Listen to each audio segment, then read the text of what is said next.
সুপ্রিয়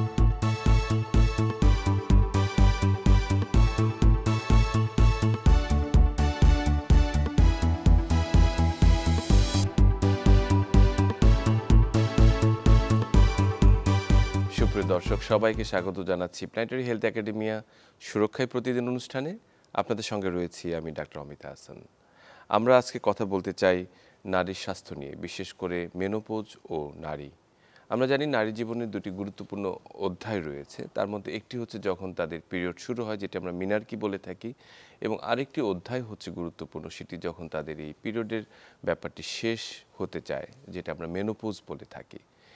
আমরা এই মেনোপজের বিষয়টি বিশেষ গুরুত্ব বহন করে এই জন্য যে জীবনধারার একটি পরিবর্তন হয়, হরমোনজনিত অনেকগুলো পরিবর্তন হয়, শারীরিক কিছু পরিবর্তন হয়, মানসিক বেশ কিছু পরিবর্তন হয়, এবং তারা যে রিপ্রোডাক্টিভ লাইফ বা যেটি বহন করে থাকেন সেটির একটি জায়গা সেখানে শেষ হয়ে থাকে। কাজে এই জায়গাটির গুরুত্ব অনেকখানি আমরা দেখছি নীরবে নিভৃতে রয়ে গেছে, অনেকটাই উপেক্ষিত, এবং এই সময় নারীর স্বাস্থ্য নিয়ে কথা বলার মতো লোক আসলে খুব কম।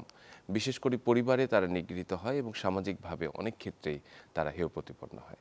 এই নারী স্বাস্থ্য বিশেষ করে মেনোপজের সময় কি করতে হবে, আসলে কি ধরনের লক্ষণগুলো তখন আসে, কি ধরনের পরিবর্তন হয়, এবং এর যে জটিলতাগুলো রয়েছে এই সময়ে সেটিকে কিভাবে মোকাবেলা করতে হবে, এই সবগুলো বিষয় নিয়ে আজকে আমরা কথা বলতে চাই। এবং এই বিষয়ে কথা বলার জন্য আমাদের সঙ্গে স্টুডিওতে যুক্ত রয়েছেন অধ্যাপক ডাক্তার এস.কে জিন্নাতারা নাসরিন, অধ্যাপক শিকদার উইমেন্স মেডিকেল কলেজ হাসপাতাল, মহাসচিব বাংলাদেশ মেনোপজ সোসাইটি।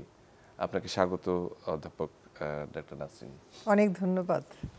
আমরা আসলে যে কথাটি বলছিলাম যে এটি গুরুত্বপূর্ণ একটি অধ্যায় হিসেবে, যে শুরু এবং শেষ, যেটি মিনারকি যেটি দিয়ে শুরু হয় বা পিরিয়ডে যেটি শুরু হয় সেটি যেরকম অনেকের জন্য ভীতির ব্যাপার থাকে, সেখানেও কিন্তু তাদেরকে সান্ত্বনা দেওয়ার জন্য মায়েরা রয়েছে, পরিবারের অন্য সদস্য রয়েছে, তারা দেখিয়ে দেয়। কিন্তু মেনোপজের বিষয়টি কিন্তু অনেক ক্ষেত্রে তাকে একাই বহন করতে হয়, যে এই সময় কিন্তু খুব বেশি হেল্প পাওয়া যায় না। আসলে মেনোপজ বিষয়টি কি এবং আসলে কেন হয়, বা এটি মানে শারীরবৃত্তীয় প্রক্রিয়ার অংশ কতখানি? ধন্যবাদ, এটি অত্যন্ত গুরুত্বপূর্ণ প্রশ্ন আপনি যেটি করেছেন। আসলে মেনোপজ হচ্ছে একটি নারীর জীবনের প্রাকৃতিক অধ্যায়। প্রতিটি নারীর জীবনে মেনোপজ আসবে। দেখা গেছে যে পড়ন্ত বিকেলবেলা যদি বলি, মানে ধরুন 45 থেকে 50 এরকম একটি বয়স, বা 52, এই কাছাকাছি বয়সের ভেতরে ঋতুস্রাব একেবারে চিরতরে বন্ধ হয়ে যায়।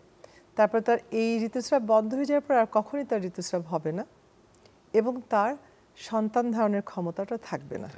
একেই আমরা মেনোপজ বলে থাকি। এবং মেনোপজটি সাধারণত আমাদের দেশে হয়তো 48-47 হয়, কিন্তু আমি যদি বিশ্ব তাকিয়ে দেখি এর অ্যাভারেজ এজ বা গড় যে বয়সটি সেটি আসলে 50 এভারেজ।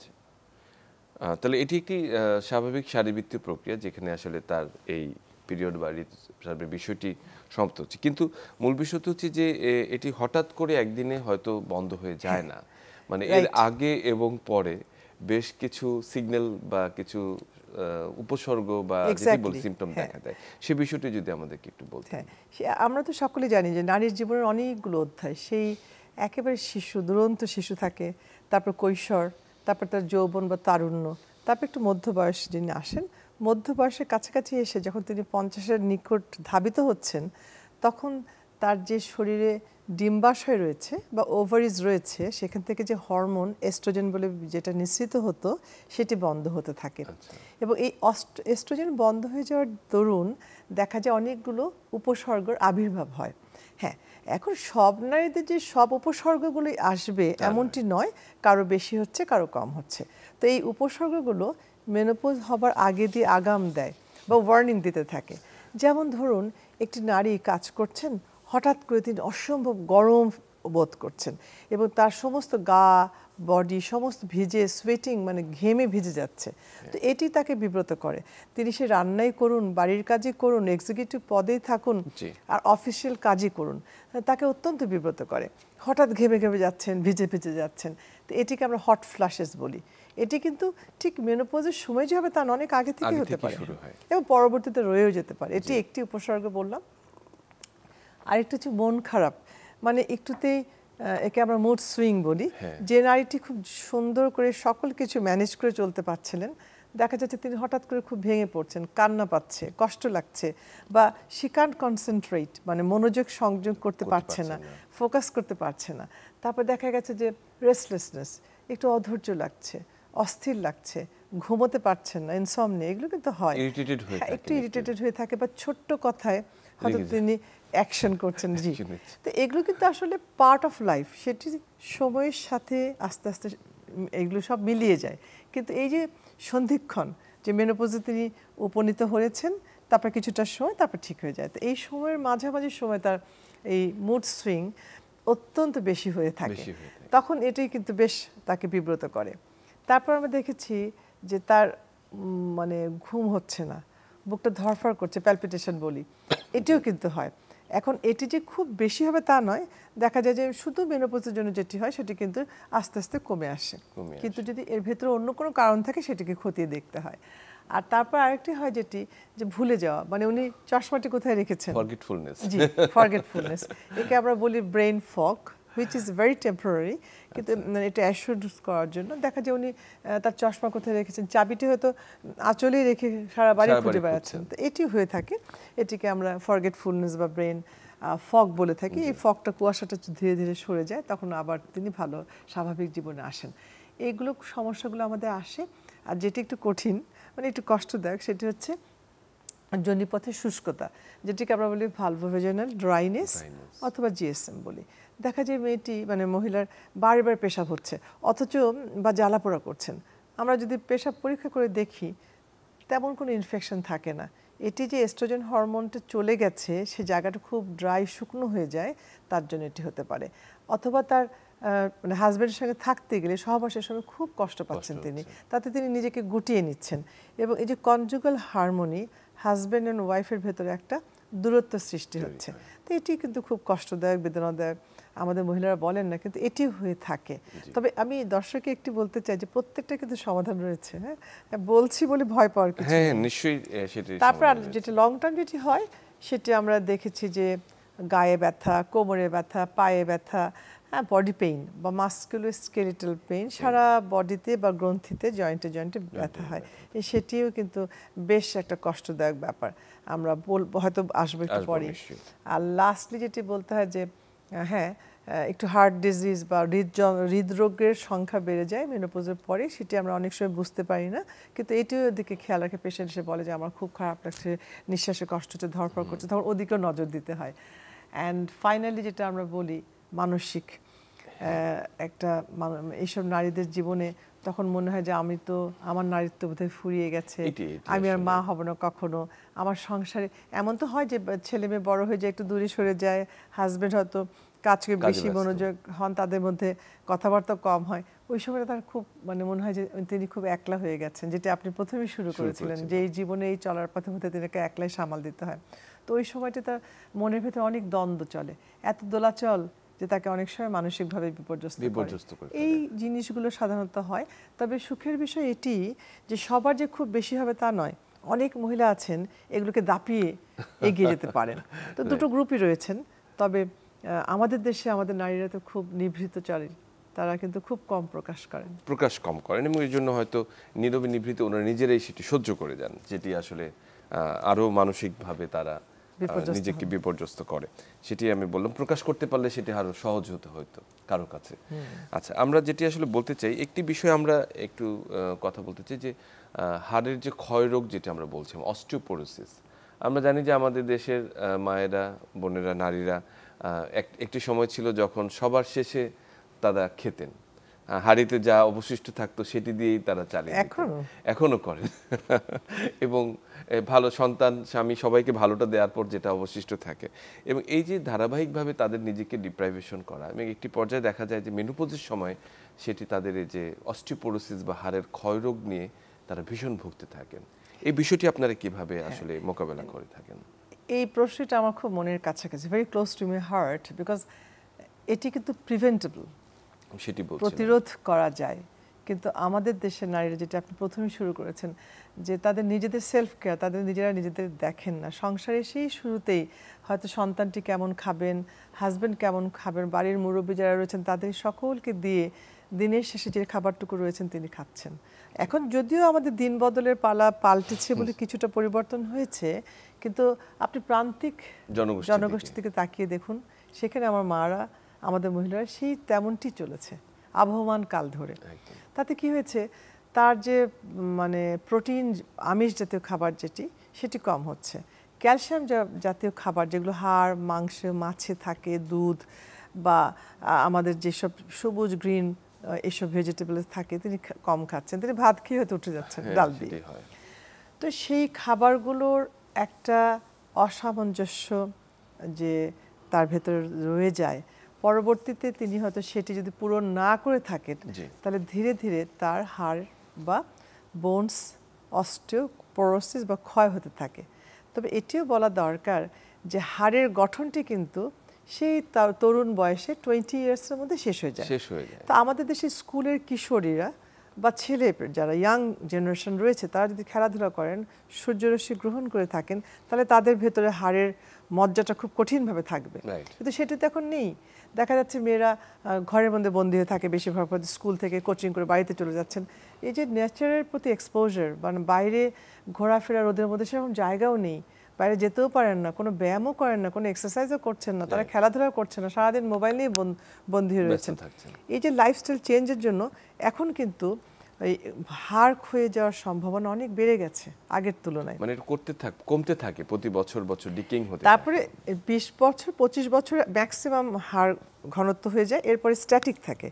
যখন তিনি মেনোপজের দিকে যাচ্ছেন 45, 50, তখন কিন্তু প্রতি বছর হাড়ের ঘনত্ব কমতে থাকে। It's about 1% every year. এবং মেয়েরা কিছু ফাস্ট বোন লুজার দেন দ্য মেল। সুতরাং একটি মেনোপোজোত্ত নারীর 5 বছর পরে আমি যদি দেখি তার হাড়ের ঘনত্ব কিন্তু 5% কমে গেছে অলরেডি। আর যদি তার রিস্ক ফ্যাক্টর থাকে, যেমন তিনি যদি সিডেন্টারি ওয়ার্ক, মানে সারাদিন বসে থাকছেন, কোনো কাজকর্ম করছেন না। আমাদের দেশে এটি সৌভাগ্য যে স্মোকার নেই, কিন্তু কিছু কিছু আছে তো স্মোকার, যারা গুল খাচ্ছেন, পান খাচ্ছেন, বিড়ি খাচ্ছেন, এরকম কিন্তু রয়েছে, আমরা পেয়েছি অনেক মহিলা। তো তাদের ক্ষেত্রে বা যাদের কোনো ডিজিজ প্রসেস রয়েছে, জেনেটিক্যাল প্রসেস রয়েছে, বা তারা কোনো স্টেরয়েড বা কোনো হরমোন খাচ্ছেন, তাদের কিন্তু আমরা দেখেছি হাড় ক্ষয় বেড়ে যায়। মেনোপজ নিজে একটা ইন্ডিপেন্ডেন্ট ঝুঁকি বহন করে, তার পাশাপাশি কিছু থাকে। তাহলে এই যে হাড়ের ঘনত্ব কমে যাচ্ছে, সেটিকে অ্যাড্রেস করতে হবে। হাড় ব্যথা বেদনা হচ্ছেন, তো আমাদের কলিগ যারা রয়েছেন অর্থোপেডিক্স, রিউমাটোলজিস্ট, তারা খুব সুন্দর করে যত্ন করেই দেখছেন। তো মেইন যেটি হবে, আমি যদি আপনি বলেন এক কথায় বলি, সেটি হচ্ছে এক্সারসাইজ, সূর্যরশ্মি, ক্যালসিয়াম, ভিটামিন ডি। এই কটি একেবারে জরুরি, মানে একেবারে ছোটবেলা থেকেই গ্রহণ করা জরুরি, বিশেষ করে যাতে স্ট্রং হাড় হয়, মেনোপজের সময় যাতে সেটি কম ক্ষয়প্রাপ্ত হয়। সেখানে আমরা আসবো। তবে তার আগে আমরা একেবারে শুরু থেকে যাই যে মেনোপজের এই সময়টি নিয়ে আপনি বলেছেন যে আমাদের দেশের মোটামুটি 45 থেকে 50 এর মধ্যে এটি সময়, কিন্তু কারো কারো ক্ষেত্রে দেখা যায় যে একটু আর্লি মেনোপজ দিকে চলে যাচ্ছে, আবার কারো কারো একটু লেট মেনোপজও হচ্ছে। এই যে একটি গ্যাপ রয়েছে, তারতম্য, এটির কারণটি আসলে কি? আচ্ছা, এটি তো অনেক বৃহৎ কারণ রয়েছে, অনেক বড়, হয়তো আমাদের এত অল্প সময়ে পারবো না। তবে ছোট কথা এরকম বলা যায় যে সাধারণত 45-এর পরে যদি মেনোপজ হয়ে যায় কারো, ভয়ের কিছু নেই। অনেকে খুব ভয় পায়, আমার তো 50 সন্নি দৌড় দিয়ে আসছে, ভয়ের কিছু নেই, এটাই ন্যাচারাল, দ্যাট ইজ ভেরি মানে অ্যাবসলিউটলি নর্মাল। কিন্তু 45 বছরের আগে যদি হয়, যেমন 40-এর পরে 45-এর আগে যদি মেনোপজ হয়ে যায়, তখন আমরা তাকে বলি যে এটা হচ্ছে আর্লি মেনোপজ। আর 40 বছরের আগে যদি কখনো কারো সারা জীবনের জন্য মাসিক বন্ধ হয়ে যায়, ওটা মেনে নেওয়া যাওয়া খুব কঠিন, তখন আমরা বলি প্রিম্যাচিউর বা অপরিপক্ক মেনোপজ। সেটিকে বিশেষভাবে আমাদের অ্যাড্রেস করতে হয়, তার চিকিৎসা দিতে হয়, যাতে তার ওই সময়ের পরবর্তী সময়টি তার এই কষ্টগুলো, যে উপসর্গগুলো আমরা বলেছি, সেটি প্রকট আকারে ধারণ করে।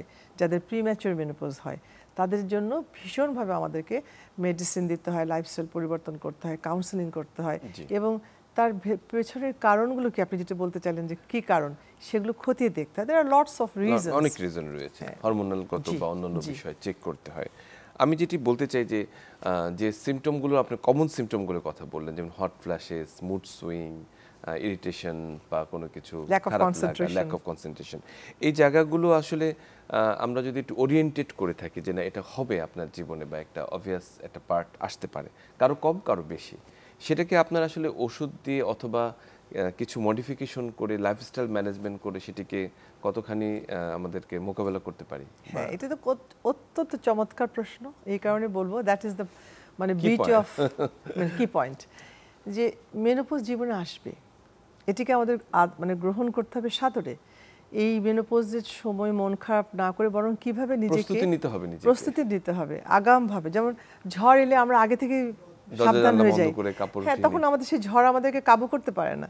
ঠিক তেমনি মেনোপজের উপসর্গগুলো আসতে পারে সেটি জেনে প্রথমে তো আমাদের অ্যাওয়ারনেস মানে সচেতনতা বৃদ্ধি করতে হবে। আমাদের তো আসলে সচেতনতাই নেই, তাই না? খুব কম আমরা মেনোপজ নিয়ে কথা বলি। আজকে যেমন আমি অবশ্যই চ্যানেল 24-কে আমার সাধুবাদ জানাবো যে তেনারা এই একটি বিষয় নিয়ে কথা বলছে। তো আমাদের দেশে সচেতনতা ছড়িয়ে দিতে হবে, শুধু আমাদের শহরের প্রান্তিক সব জায়গায়, প্রত্যেকটা জায়গায় টিভির মাধ্যমে, পেপারের মাধ্যমে, টেলিভিশনের মাধ্যমে সচেতনতা বৃদ্ধি করতে হবে। 2 নম্বর, লাইফস্টাইল মডিফিকেশন। এটি খুবই গুরুত্বপূর্ণ এই কারণে জীবনযাত্রার পরিবর্তন। আমরা যদি সেই মেনোপজের আগের জীবনটি পালন করে যেতে থাকি তাহলে উপসর্গগুলো একদম চেপে বসবে। তাহলে একটি মহিলাকে কি করতে হবে? তার ওজনটি সীমিত রাখতে হবে। দেখা গেছে যত ওজন সুন্দর অপটিমাম বা আমরা যেটাকে বলি আদর্শ ওজন বহন করবেন তার উপসর্গগুলো তত কম হবে। সুতরাং তার খেতে হবে কম, খাবার কমিয়ে দিতে হবে। আগের মতো অত খাবার খাওয়া যাবে না, মিষ্টি জাতীয় খাবার কমিয়ে দিতে হবে, আমিষ জাতীয় খাবার বেশি খেতে হবে, ক্যালসিয়ামযুক্ত খাবার যেমন দুধ খেতে হবে প্রতিদিন, টক দই খেতে হবে, ছোট মাছ খেতে হবে, সবুজ সবজি খেতে হবে, স্যালাড খেতে হবে, ফ্রুটস খেতে হবে, বাদাম খেতে হবে। এগুলোর দিকে নজর দিয়ে ভাত কমিয়ে দিতে হবে, মিষ্টি চিনি কমিয়ে দিতে হবে, সোডা জাতীয় খাবার খেতে হবে না, বোন টক্সিক খাবার খাওয়া যাবে না। এই খাবারগুলো যদি সীমিত করতে পারি আমরা, এবং প্রতিদিন যদি আমরা এক্সারসাইজ বা ব্যায়াম, শারীরিক ব্যায়াম করি, অ্যাটলিস্ট যদি আমরা হাফ অ্যান আওয়ার 5 দিন সপ্তাহে করতে পারি, তাহলে দেখা যাচ্ছে যে এই জীবনযাত্রা যে পরিবর্তন করেছি তাতে আমাদের ভবিষ্যতের যে দিনগুলো তাতে উপসর্গগুলো অনেক কমে যায়। শুধু উপসর্গ কমে না, দেখা গেছে যে মজার ব্যাপার, এই সামান্য ইনভেস্টমেন্ট, শুধুমাত্র কোনো পয়সা ছাড়া ইনভেস্টমেন্ট, খাবার পরিবর্তন, জীবনযাত্রার এক্সারসাইজ করলে বড় রকমের অসুখ বিসুখ থেকে আমরা বলে থাকি কার্ডিয়াক ডিজিজ, ডায়াবেটিস, সব ক্ষেত্রেই কিন্তু এটা একেবারে মহৌষধ। হ্যাঁ, আরেকটা যেটা খুব সুন্দর জিনিস সেটা হচ্ছে যে মেনোপজের সময়তে এটা যে একদম সবসময় কষ্টদায়ক তা নয়, একটা রিওয়ার্ডিং ফেজ। কেন? এই সময় ছেলে মেয়ে বড় হয়ে যায়, তারা তাদের কাজে ব্যস্ত হয়ে যায়, তাহলে এই মহিলাটি তার নিজের জীবনকে আবার সেই ছোটবেলার মতো করে দেখতে পারে, ফিরে পেতে পারে। সেটি দারুণ বলে। মেনোপজের এই সময়টাকে কিভাবে আসলে আমরা মোকাবেলা করছি বা এটাকে একটু কম্পেনসেট করছি? আপনি লাইফস্টাইল মডিফিকেশন কথা বলেছেন, খাবার দাবারের কথা বলেছেন, এছাড়াও আপনারা কখন আসলে একজন পেশেন্টকে কিছু ওষুধ প্রেসক্রাইব করে থাকেন? আমরা অনেক সময় দেখেছি তো হরমোন রিপ্লেসমেন্ট থেরাপি দেওয়া হয়ে থাকে, অনেকে এগুলো করা হয়ে থাকে। হ্যাঁ, দেখুন, এটি কিন্তু একটি গুরুত্বপূর্ণ প্রশ্ন, নো ডাউট, বিকজ শুধু জীবনযাত্রা পরিবর্তন করেও অনেক মহিলাদের আমরা দেখেছি যে উপসর্গগুলো উপশম হচ্ছে না, বরঞ্চ তারা দিনের পর দিন এই যে উপসর্গগুলো রয়েছে তাতে খুব বিব্রত বোধ করছেন, অস্বস্তি বোধ করছেন এবং কষ্ট অনুভব করছেন, যা করে তার জীবনযাত্রার মান, দ্য কোয়ালিটি অফ লাইফকে হ্যাম্পার করছে। তার রাইট আছে, তার how to improve the quality of life, তার যাপিত জীবন যেন সুন্দরময় হয়, সুখকর হয় এবং নিরাপদ হয়, তার জন্য কিছু মেডিসিন রয়েছে। মেডিসিন বলতে আমরা হরমোন রিপ্লেসমেন্ট থেরাপি, যেটিকে এখন আমরা প্রচলিতভাবে বলি মেনোপজ হরমোন থেরাপি অথবা MHT, এটি বলে থাকি। তো দুঃখজনক হলো বলতে হবে আমাদের দেশে এই MHTর প্রচলন কিন্তু খুব কম। হ্যাঁ, কিন্তু আমরা যদি বহির্বিশ্বে তাকিয়ে দেখি MHT ইজ ভেরি পপুলার। তো এটা আমাদের দেশে একটু মানে জানান দিতে হবে সকলকে যে আপনার যখন উপসর্গগুলো একদম ভালো হচ্ছে না, কষ্ট পাচ্ছেন, চুপটি করে বাড়িতে বসে থাকার কিছু নেই। বিশেষ করে জনিপথের শুষ্কতা তাকে কিন্তু খুব ভীষণভাবে নাড়া দেয় এবং হাজব্যান্ড ওয়াইফের ভেতরে অনেক ডিস্টেন্স, দূরত্ব তৈরি হয়, সেপারেশন হয়ে যাচ্ছে, আমরা এটাও দেখেছি। আর হাড় ক্ষয় তো একটা বিশাল ব্যাপার, এবং হৃদের রোগ বা আমরা যেটাকে কার্ডিওভাস্কুলার ডিজিজ বলি, দেখা গেছে মেনোপজের আগে একটি নারী অনেক প্রোটেক্টেড, সুরক্ষিত থাকে। যখন মেনোপজ হয়ে যাচ্ছে তার কিন্তু একটি পুরুষের মতোই হাড়ের হৃদরোগের সংখ্যা অনেক বেড়ে যায়, ঝুঁকি অনেক বেড়ে যায়। এবং দেখা গেছে যে মেনোপজোত্তর নারীদের মৃত্যুর কারণ যদি আমরা দেখি, পরিসংখ্যানে বলে 1 in 3 women is dying from cardiovascular disease, heart disease. সুতরাং এটিকে খুব গুরুত্ব দিতে হবে। সব কিছু মিলিয়ে আমরা যদি বলি যে মেডিসিন কি দেওয়া যায়, মেনোপজ হরমোন থেরাপি, নিঃসন্দেহে অনেক সুপিরিয়র। কেন? এটি তার হৃদযন্ত্র বা হার্ট ডিজিজ কমিয়ে দেবে, তার হাড় ক্ষয়ে যাওয়ার যে প্রবণতা তাকে কমিয়ে দেবে, তার যোনিপথের যে শুষ্কতা একেবারেই সারিয়ে তুলবে এবং তার জীবনযাপন বা জীবনযাত্রার মান অনেক সুন্দরভাবে উন্নয়ন করবে। সুতরাং এই যে আমাদের এমএইচটি রোল, এটিকে অস্বীকার করার কোনো উপায় নেই একেবারে। তবে এটিও ঠিক যে যে কোনো মেডিসিন আমরা দেখেছি তার সাইড এফেক্ট থাকে, এটি স্বাভাবিক। সুতরাং যখন আমাদের একজন ডক্টর বা যখন প্রেসক্রাইব করতে যাচ্ছেন মেনোপজ হরমোন থেরাপি, উনি একটু যাচাই করে দেখে নিচ্ছেন যে মহিলার আসলে তার লাগবে কিনা, ফার্স্ট অফ অল। একদম। দ্বিতীয়ত তার কোনো কন্ট্রাইন্ডিকেশন বা ওষুধের কোনো ক্ষতি হতে পারে না এরকম কিছু রয়েছে কিনা। 3 নম্বর, যে কোন মেডিসিন তার জন্য, অনেক রকমের এমএইচটি রয়েছে, কোনটি তার জন্য সবচেয়ে প্রযোজ্য সুইটেবল হবে সেটি নিয়ে দুজনে আলোচনা করে রিস্ক বেনিফিট উপকার অপকারিতা আলোচনা করে শেয়ার ডিসিশন নিয়ে তখন আমরা হরমোন রিপ্লেসমেন্ট এটি গুরুত্বপূর্ণ। আমি আরেকটি বিষয় বলতে চাই, অনেক ক্ষেত্রে দেখা যাচ্ছে যে আপনারা যারা রয়েছেন যে অনেককেই মানে যেটি জরায়ু রয়েছে, জরায়ুর অপারেশন করে ফেলতে হয়, বিশেষ করে ডিসফাংশনাল ইউটেরাইন ব্লিডিং বা অন্যান্য অনেক কারণে দেখা যাচ্ছে যে আর্লি অনেকে জরায়ু ফেলে দিতে, অনেকে ওভারি যেটি কারণে যেটি থেকে হরমোন তৈরি হচ্ছে সেটিও অনেক সময় ফেলে দিতে হয়। এই ধরনের রোগীগুলো যে আর্লি একটা মেনোপজ বা বন্ধ হয়ে গেল, তাদের কৃত্রিমভাবে তাদের মানে মেনস্ট্রুয়াল সাইকেলটি বন্ধ হয়ে গেল, সেটির আসলে প্রেক্ষাপটটি কি এবং সেটি কিভাবে? এটা তো অত্যন্ত ইম্পর্টেন্ট। এখন দেখা গেছে আপনি ধরুন এন্ডোমেট্রিওসিস, হ্যাঁ, এখানে কিন্তু আমাদের ওভারি ফেলে দিতে হচ্ছে, হয়তো শি ইজ অনলি 40, তাদের আবার ওভারিজ ফেলে দিতে হচ্ছে। যখন তার ডিম্বাশয় আমরা ফেলে দিচ্ছি, তার তো আর এস্ট্রোজেন হরমোন রইল না, তখন তার মেনোপজের উপসর্গগুলো সব আসবে এবং বেশিভাবে প্রকটভাবে আসবে। তখন তার কিন্তু সাহায্যের প্রয়োজন আছে। তার জীবনযাত্রাটি শুধু মান উন্নয়ন করলে হবে না, তাকে আমাদের মেডিসিন বা এমএইচটি দিতে হবে। তো সেই ক্ষেত্রে আমরা হরমোন রিপ্লেসমেন্ট থেরাপি দিই এবং দেখা গেছে এটি চমৎকারভাবে কাজ করে। তার সেই লাবণ্য থাকে এবং তিনি হাসি খুশিভাবে চলতে পারেন, তার মেন্টাল মুড ভালো থাকে, মুড সুইং হয় না। আর তো অন্য কথাই বলেছে বন ক্ষয় বা যেগুলো বলেছেন সেগুলো আমরা খুব সুন্দরভাবে শুনো। আমি একটি জায়গায় জানতে চাই যে বিশেষ করে এই মেনোপজের সময়ে যে মানসিক স্বাস্থ্য, অনেকেই ডিপ্রেশনে চলে যান। আপনি যেটি বললেন মুড সুইং তো একটু শুরু, কিন্তু একটা পার্মানেন্ট ডিপ্রেশনে চলে যান। এই যে তার যে পরিবর্তনটি হচ্ছে, সোশ্যাল যে একটা চেঞ্জ হচ্ছে, সে একটা রিপ্রোডাক্টিভ এজে আর নেই, অ্যাকসেপ্টেবিলিটি তার মনে হচ্ছে খর্ব হচ্ছে এরকম সে মনে করে।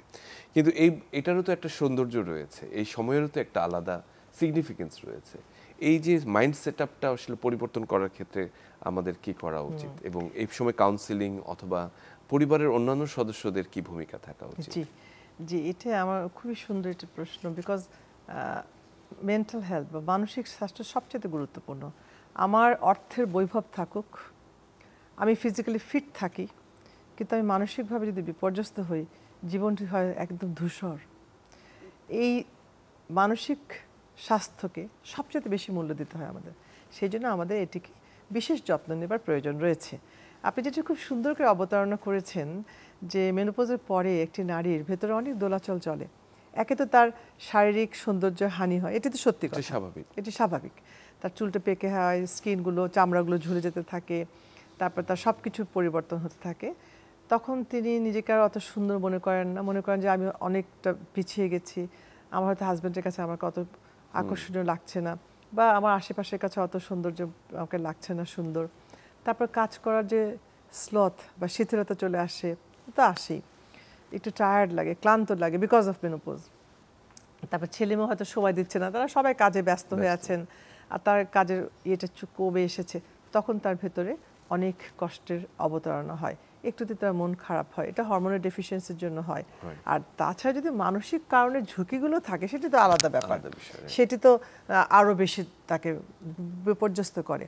তো তখন যদি তার খারাপ লাগে, এরকম মনে হয়, সেটি একা একা নীরবে না রেখে, আপনি যেটি বলেছেন যে আমাদের পাশের মানুষটি যদি বোঝেন যে আমার ওয়াইফের এরকম হচ্ছে কেন, ছেলে মেয়ে যদি তাকে একটু একটু ভালো মতো হাসি খুশিভাবে তার সাথে কথা বলেন, হাজব্যান্ড যদি তাকে একটু সাপোর্ট করেন, বা পিয়ার গ্রুপ যারা রয়েছেন ফ্রেন্ডসরা কথা বলেন, তখন কিন্তু তার এই কষ্টগুলো কমে যায়, আস্তে আস্তে কমে যায়। হ্যাঁ, তখন কিন্তু এত মানসিক বিপর্যয় হয় না। কিন্তু যদি এমনটি হয়, দেখা যায় যে না, তিনি খুব মানসিকভাবে ভেঙে পড়েছেন, তাহলে কিন্তু ডক্টরের শরণাপন্ন হতে হবে। একটি একটা ডার্ক সাইড গেল। আরেকটি কথা আপনি বলেছেন যে এটা তো সুন্দর জীবনও হতে পারে। Right, I totally agree. Because এই যে এতটা বছর বেঁচে থাকলাম, এটার তো একটা অভিজ্ঞতার মধ্যে দিয়ে জীবনযাত্রা পালিত হয়েছে, তাই না? এই চড়াই উতরাইয়ের মধ্যে জীবনের মধ্যে সুখ সৌন্দর্য তো রয়েছে। তো সেটি কিন্তু আমাদের বিধাতার কাছে ব্লেসিং যে yes I survived a long 50 years, 52, 60 years. এটি কিন্তু একটা পাওয়া, চরম পাওয়া। তো এই সময়টাকে ওই পাওয়া হিসেবে নিয়ে কি পেলাম না জীবনে, ওটার দিকে না তাকিয়ে বরং কতটুকু পেয়েছি আমি এবং কতটুকু দিতে পারবো, এই চলার পথে যদি আমি এই ভাবনাটা নিয়ে আসতে পারি আমার পেশেন্টের ভেতরে, নারীদের ভেতরে, এবং নিজের ভালো কাজগুলো সোসাইটিতে যদি আমি ছড়িয়ে দিতে পারি, সোশ্যাল ওয়ার্কে এনগেজ করতে পারি, তাহলে সামনের জীবনের সার্থকতা আরো বেড়ে যায়, আরো সিগনিফিকেন্সটা আরো বাড়ে। অনেক সেটি বাড়বে। বললাম যে আসলে সে এখনো অনেক কিছু করার সুযোগ রয়েছে। অবশ্যই, কারণ তার তো জীবনে অনেকটা অভিজ্ঞতা রয়েছে। তিনি শিক্ষক হন, তিনি ডক্টর হন, তিনি সিঙ্গার হন, তিনি গায়িকা হন, তিনি আর্টিস্ট হন, তিনি একটা বাড়ির সাধারণ বধূ হন, অনেক রকমের সমাজে তার কাজ করার ভূমিকা রয়েছে। গাছ করলেন, বাগান করলেন, বাচ্চাদের নিয়ে এসে পড়ালেন, গরিবদের জন্য চ্যারিটি করলেন। অনেক মানুষের প্রয়োজন তো আমাদের হাত বাড়িয়ে দেওয়ার জন্য, সকল মানুষের সাথে একসাথে একাত্ম হয়ে কাজ করার ভেতরে তিনি নিজেকে ভুলে যেতে পারবেন তার কষ্টগুলো। এই জায়গাটি আসলে ভীষণ, মানে বলা যায় যে সোশ্যাল যে এঙ্গেজমেন্ট ভেরি ইম্পর্টেন্ট এই ক্ষেত্রে। আমি যেটি বলছিলেন যে আপনি বারে বারে একটি কথা বলছিলেন যে মেনোপজের সঙ্গে যে দাম্পত্য একটি সম্পর্ক অনেক ক্ষেত্রে বিঘ্নিত হয়, যেতে ড্রাইনেস হয়ে যায় এস্ট্রোজেনের অভাবে, এবং সেক্ষেত্রে যার হাজবেন্ড যিনি রয়েছেন তার একটি গুরুত্বপূর্ণ ভূমিকা রয়েছে। তারও কিছু জানার প্রয়োজন রয়েছে যে এই সময়টি এরকম হতে পারে, এটা কিভাবে মানে করতে হয়। এটা তো আমাদের মহিলারা এসে বলেন না। হ্যাঁ, তো এই জন্য আমাদেরকে সচেতনতা বৃদ্ধি করতে হবে যে আপনার যদি কষ্টটি হয়, এটি আপনি এসে ডক্টরের সাথে আলোচনা করুন। এবং ইন্টারন্যাশনাল মেনোপজ সোসাইটি যেটি সারা বিশ্বে রয়েছে, তারা কিন্তু প্রত্যেকটা ডক্টরকে একটা পরামর্শ দিয়েছেন, রেকমেন্ডেশন বলি আমরা, যে you have to ask proactively. I mean, যখন আমার কাছে কোনো পেশেন্ট আসছেন, তিনি হয়তো বলছেন না, গোপন করছেন, আমি নিজেই জিজ্ঞেস করবো, মা আপনার কি এই কষ্টটি রয়েছে, আপনার স্বামী সহবাসে কষ্ট হচ্ছে? তারা তো লজ্জা পাচ্ছেন, বলছেন না। তখন তিনি যদি হ্যাঁ বলেন, দেখেন আপনি যদি সুন্দর করে তাকে প্রশ্ন করেন, তিনি কিন্তু তখন মুখ ফুটে সব বলতে থাকেন। তখন আমরা এগিয়ে যাব এবং হাজব্যান্ডকে পার্টনারকে নিয়ে আমরা কথা বলতে চাইছি। চমৎকার মেডিকেশন রয়েছে। হ্যাঁ, এখানে তো আমাদের বরং আমরা যদি এখানে গুরুত্ব না দিই, ধীরে ধীরে জিনিসটা আরো বেশি খারাপ হয়ে যায় এবং আমাদের নারীদের যে ভ্যাজাইনাটা রয়েছে সেটা একদম শুকিয়ে একদম সরু হয়ে যায়, খুবই কষ্ট হয়। সেই জন্য আমাদের কি করতে হবে, মলম রয়েছে, লোকাল হরমোন থেরাপি রয়েছে, সেটি যদি ব্যবহার করা যায় একদম আগের মতো হয়ে যাবেন। সুতরাং এটিকেও বলতে হবে আমাদেরকে, যেটা কোনো কষ্টের ব্যাপার নয়, এটি কোনো মানে ভয়ের ব্যাপার নয়, বরং আপনি এগিয়ে আসুন, ডক্টরের সাথে পরামর্শ করুন, তার যথেষ্ট রেস্টোরেটিভ ট্রিটমেন্ট রয়েছে। জি, এটি হয়তো একটা দাম্পত্য জীবনকে বাঁচিয়ে দিতে পারে। খুবই সুন্দরভাবে বলছেন। এই ব্যাপারগুলো এটা সোশ্যাল ট্যাবু রয়েছে, মানে এই যে জিনিসগুলো বিশেষ করে মেনার্কি, মেনোপজ এবং এই বিষয়গুলো অনেকেই আনতে চান না বা কষ্টের কথাটি বলতে চান না, কিন্তু আপনাদের কাছে যখন আসেন তখন নিশ্চয়ই তারা অনেকটাই হয়তো কষ্টে। হ্যাঁ, আপনি সোশ্যাল ট্যাবু বলেছেন না, তা এরকম অনেক নারী আসেন আমাদের কাছে প্রশ্ন করেন, তা আপনি কষ্টগুলো বলেননি কেন মা, এগুলো তো আপনি বলতে পারতেন। বলে এটা তো হবেই, আমার মার হয়েছে, আমার দাদির হয়েছে, আমার নানির হয়েছে, এটা তো আমাদের ভাগ্য, আমাদের আর কোনো উপায় নেই, জীবনে আমাদের শেষ। তখন আমরা বলি যে এটা কিন্তু social taboo, it is her attitude, এটা এরকম হওয়ার কথা না। আমি বলছি না, এটা তো আপনার জীবনের শুরু, is new phase of life, আপনি এটা কেন বলছেন? তখন কাউন্সিলিং প্রয়োজন আছে, তখন মেডিসিনের প্রয়োজন আছে, তখন দেখুন দেখা যাবে 2-3 মাস পর আমার কাছে সেই নারীটি আসছেন খুব হাসি খুশি হয়ে, ভালো লাগে এই জায়গাটিতে। আমরা আরেকটি বিষয় নিয়ে কথা বলি, সেটি হচ্ছে যে বিশেষ করে আপনি মহাসচিব বা secretary general Bangladesh menopause society, তারা নিশ্চয়ই এই প্রসঙ্গে কাজ করছেন এবং সংশ্লিষ্টভাবে কি ধরনের কাজ আপনারা সাধারণত করে থাকেন বা কেন এটার সাথে যুক্ত হলেন? অনেক ধন্যবাদ। বাংলাদেশ মেনোপজ সোসাইটির প্রেসিডেন্ট, তাকে আমি সম্মানের সাথে স্মরণ করছি, professor Shahla Khatun, national professor আমার, তিনি এটির একটা কনসেপ্ট নিয়ে গিয়েছেন, আমরা তার সাথে কাজ করছি। মূল উদ্দেশ্য টু বিল্ড দ্য অ্যাওয়ারনেস, সচেতনতা বৃদ্ধি করা আমাদের সকল নারীদের ভেতরে, শহরে, গ্রামে, প্রতিটি জায়গায়, যাতে নারীরা বোঝেন মেনোপজ একটি জীবনের প্রাকৃতিক অধ্যায়, সেখানে কিছু উপসর্গ আসতে পারে, সেটিকে একদম শক্তভাবে মোকাবেলা করা যেতে পারে। একটি উদ্দেশ্য, তার যাপিত জীবনটি যেন সুন্দর হয়, সুখময় হয়, সুস্থ থাকেন তিনি। সেই জন্য এইসব সচেতনতা আমরা ছড়িয়ে দিই এবং আমরা বারবার জোর দিচ্ছি যে আপনি বছরে একবার মেডিকেল হেলথ চেক আপ করবেন। আমরা তো হেলথ চেক আপ করি না, ডাক্তার হয়েই করি না। আর আমাদের নারীরা তো আছেনই, কখনো মুখ ফুটে বলেন না, বলার প্রয়োজন মনে করেন না, until and unless they are very sick, একদম বিছানায় শয্যাশায়ী না হলে তারা বলবেন না। তো তখন আমরা তাদের বলছি যে আপনারা আসুন, আপনারা এই খাবারটি খাবেন, আপনারা ব্যায়াম করবেন, এক্সারসাইজ করবেন এবং বছরে একবার হেলথ চেক আপ করবেন, তাতে অনেক কিছু উঠে আসে।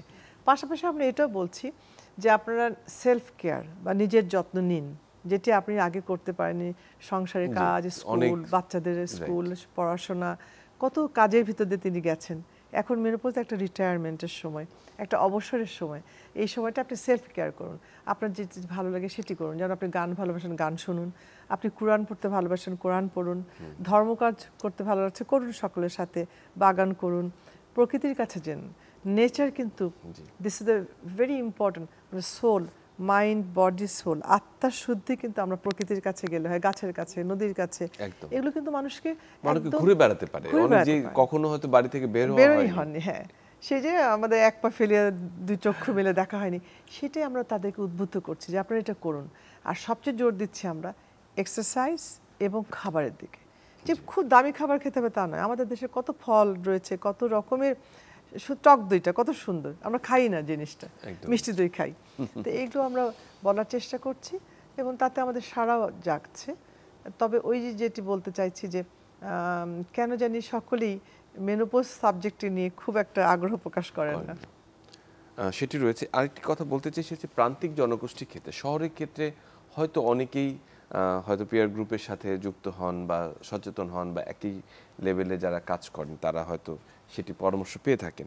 কিন্তু প্রান্তিক জনগোষ্ঠীর ক্ষেত্রে মানে একটা বিশাল একটা জনগোষ্ঠী অবহেলিত, তাদের এই স্বাস্থ্যটি বিশেষ করে এই সময় তাদেরকে প্রতি অবহেলা আরও বেড়ে যায়, যে সংসারের এই মানুষটির প্রতি আর যত্ন দিতে পারে না, সে হয়তো আগের মতো, তার প্রতি যত্ন আর কমে যায়। তাদের জন্য আপনারা আসলে কি চিন্তা ভাবনা করছেন বা জাতীয় পর্যায়ে কোনো কিছু করা প্রয়োজন কিনা? আসলে আমরা যখন মানে হেসে কথা বলি, আনন্দ করি, তখন কিন্তু ওই একটি গ্রুপের জন্য মনটা খারাপ লাগে, কয়েনের উল্টো পিঠের ভেতরে কিছু মানুষ তো রয়েছেন, ট্রু, তারা দারিদ্র সীমার মধ্যে যাচ্ছেন। সেই মাগুলো হয়তো সংসারে তার সন্তানটি তাকে দেখতে পাচ্ছেন না বা করতে পারছেন না কিছু, তিনি পথে পথে ঘুরছেন, এটা মানাই যায় না। সে তো মা একটাই হয়, আমার মা, আপনার মা, সেই সন্তানের মা। তাদের জন্য আমাদের হাত বাড়িয়ে দিতে হবে। দেখা গেছে কিছু খুবই অল্প অল্প প্রবীণ হাউস রয়েছে, খুবই অল্প বৃদ্ধাশ্রম রয়েছে, এগুলো কিন্তু বাড়াতে হবে একদমই, একেবারেই। এবং এই যে পথে যে মাগুলো আমাদের হারিয়ে যাচ্ছেন, কষ্ট পাচ্ছেন দিনের পর দিন, হ্যাঁ, তাদেরকে রিহ্যাবিলিট, তাদেরকে তুলে নিয়ে এসে ন্যূনতম তার জীবনযাত্রার অধিকার রয়েছে, তাকে তুলে নিয়ে এসে আমাদের বৃদ্ধাশ্রমে আনতে হবে যারা পারছেন না তাদের। আর অসংখ্য ধন্যবাদ আপনাকে আসলে এই জায়গাগুলোতে চিন্তা করার জন্য এবং মেনোপজ এবং নারী এই বিষয়টি নিয়ে আমাদের সাথে চমৎকার তথ্য পরিবেশ করার জন্য। আপনাকে ধন্যবাদ এত সুন্দর পরিচালনার জন্য। অবশ্যই সুরক্ষা, প্ল্যানেটারি হেলথ একাডেমি 24-এর সকল কলা কৌশলী যারা রয়েছেন তাদের ধন্যবাদ, দর্শকের ধন্যবাদ। সুপ্রিয় দর্শক, আজকে আমরা আসলে যে গুরুত্বপূর্ণ বিষয়টি অনেক সময় বলা হয় না, অনেক সময় অন্তরালে থেকে যায়, সে মেনোপজ এবং নারী, বিশেষ করে নারীর জীবনের এই অত্যাবশ্যকীয় একটি অধ্যায় যেটি ভীষণ গুরুত্বপূর্ণ এবং তার জীবনের অনেকগুলো গুরুত্বপূর্ণ শারীরিক প্রক্রিয়া এবং মানসিক যে স্থিতিশীলতা সেটির উপর নির্ভর করে, সে বিষয়ে আমরা কথা বলেছি এবং আমরা বিশ্বাস করি যে প্রতিটি নারীর জীবনে এই অধ্যায়টি আসবে, তারা তার যথাযথ প্রস্তুতি নেবেন এবং সময়টিকে আরও সুন্দর করার জন্য তারা চেষ্টা করবেন। সবাই ভালো থাকবেন।